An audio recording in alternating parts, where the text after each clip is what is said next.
में अब प्रार्थना को पैसे देने के लिए घर और प्रॉपर्टी बेचने को तैयार हो जाता है शिवांश। जी हाँ दोस्तों, आखिरकार इतना परेशान हो गया है शिवांश और सोनालिका ने इतना भड़का दिया है कि भाई वो अपनी घर और प्रॉपर्टी बेचने को तैयार हो जाता है। मगर जब ये बात प्रार्थना को पता चलेगी तो मना कर देगी। जी हाँ, जिसके बाद फिर से एक बार प्रार्थना जीत लेगी शिवांश का दिल और शिवांश भी तैयार हो जाएगा अब उसे डिवोर्स ना देने के लिए।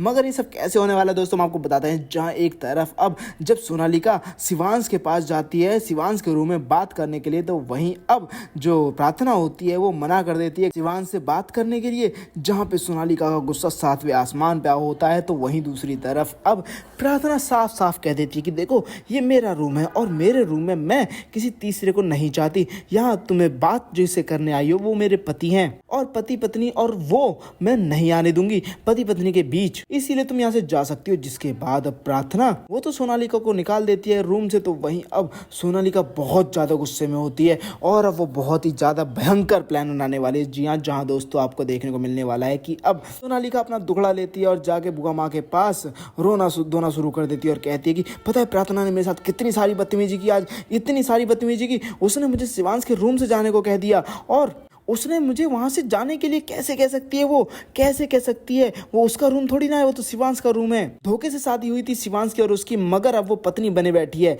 मुझे अच्छी तरीके से पता है वो सिर्फ हमसे बदला ले रही है क्योंकि वो यहाँ से गई थी और हमने उसकी उसे औकात दिखाई थी, तभी अब उस सब का बदला लेने के लिए वो हमसे पैसे ले रही है। अब मुझे समझ में आ गया है कि मुझे क्या करना होगा। जहाँ पे बुआ माँ कहती है कि आखिर क्या करना चाहती हो तुम सोनालिका, जहाँ पे सोनालिका बोलती है कि अब हमें उसे मेंटली तोड़ना होगा, उसे मेंटली टॉर्चर करना होगा, क्योंकि हम उसे चाहे कैसी भी सिचुएशन में क्यों ना डाल दे मगर वो वहाँ से बाहर आ जाएगी। मगर जब उसे मेंटली हम टॉर्चर करेंगे तो उससे वो बाहर नहीं आ पाएगी, वो उससे उभर नहीं पाएगी। जिसके बाद सोनालिका से पूछती है बुआ माँ कि आखिर प्लान क्या है तुम्हारा। जहाँ पे अब सोनालिका सारा प्लान बताती है बुआ माँ को। तो वहीं अब बुआ माँ कहती है कि इससे शिवांश गुस्सा तो नहीं हो जाएगा। जहाँ पे अब सोनालिका कहती है कि शिवांश तो गुस्सा हो सकता है, इसके चांसेस तो हैं। तो वहीं अब मगर हमें ऐसा कुछ करना ही पड़ेगा बुआ माँ। जहाँ पे अब बुआ माँ कहती है कि ठीक है तो आज लंच पर ही इसे एग्जीक्यूट कर लेते हैं। तो वहीं अब हम आपको बता दें बुआ माँ सोनालिका के साथ मिलकर शिवांश से सोनालिका के साथ शादी करने का प्रेशर डालती है। जहाँ पे अब वहाँ पहुँच जाती है प्रार्थना और साफ साफ इनकार कर देती है और कह देती है कि जब तक मैं आपकी पत्नी हूँ तब तक आप दूसरी शादी नहीं कर सकते, और आप अगर चाहते हो कि दूसरी शादी करना चाहते हो तो मुझे मेरे पैसे दे दो, मैं यहाँ से चली जाऊंगी। एक तरफ सोनालिका बोलती है कि प्रार्थना को पैसे ही चाहिए ना, अब जितनी भी आधी प्रॉपर्टी है उसके बराबर के पैसे मैं उसे अरेंज करके दूंगी, मैं प्रार्थना को उसके पैसे दूंगी।